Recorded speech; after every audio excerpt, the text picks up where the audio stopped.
touring by yourself can be really fun, but it can also be really, really awful. So here's a few pros and cons. Make your own decisions before you decide to tour, and make sure you plan ahead. So important. Some of the nice things about touring by yourself is you can do whatever you want. You can go wherever you want. If you decide you want to check out a certain attraction on the way to the next gig and you've got some time to kill, you can do it. You make more money by yourself.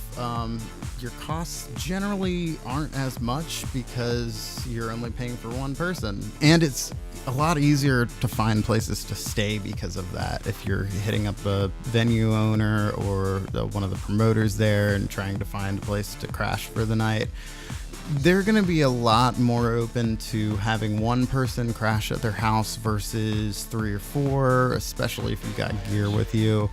One person, people generally don't care as much and are able to accommodate you a lot easier. Another thing, if you're playing by yourself, you have a lot more opportunities to get fit in onto a set, generally because, if you're playing by yourself and touring by yourself, you're not bringing too much gear.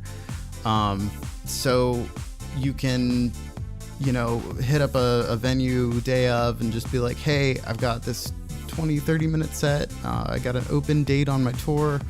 Can you please squeeze me in? And if you are able to pitch it correctly, you can probably get a few nights here and there of gigs that you wouldn't have had if you had more band members. Another thing, it is liberating. It is so great to drive alone for hours and just have nothing to think about but yourself. But, and here we are at the downsides. It can get very lonely.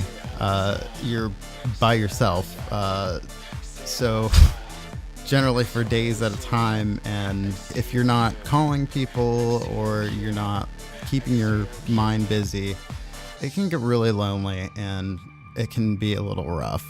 Another thing, it's a lot harder to sell merch because if you're playing the show, no one's gonna really be running the merch table. And if you're preoccupied the entire time because you're playing, it's gonna be a lot harder to sell merch.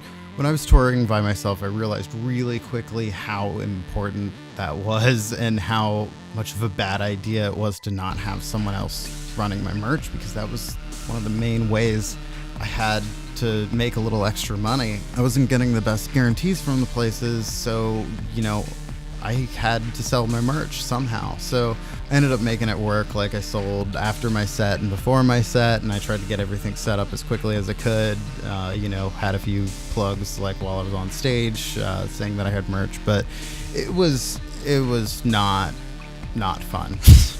I would not recommend that. It's also a lot less secure.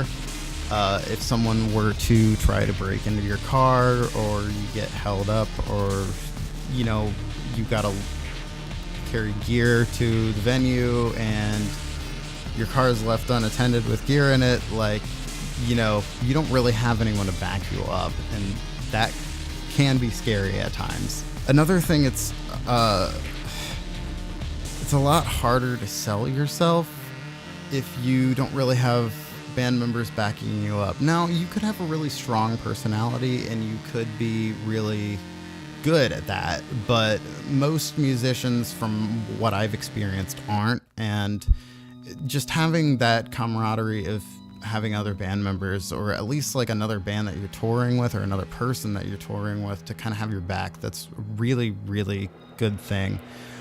Load-ins really suck if you're touring by yourself. I mean, you've got all this stuff to carry in and you have no one to help you, unless you're, DJing with like a controller and a laptop. You only really have one backpack. That's not as bad, but if you're trying to play a live set and you're trying to load in by yourself, that can really get tiresome and really old really quick. It's a lot harder to network as well, because, as I said before, with the merch thing, you're not really going out in the crowd as much because you've got all this other stuff to worry about and you're just really preoccupied. Whereas if you had another person, or at least a few other people, you could all network and go do your promotion at the same time, which helps in tenfold. And it's a lot difficult to promote the day of the show. Let's say you're in a different city and you are trying to get some flyers out for the show the night before or something like that. You know, if you can split up with a few people, that's going to spread the word a lot quicker than if you're just doing it by yourself. And honestly, people are a lot more open to talk to a full band and come to a full band show than just some guy like, oh, hey, here's my flyer. Come to my show.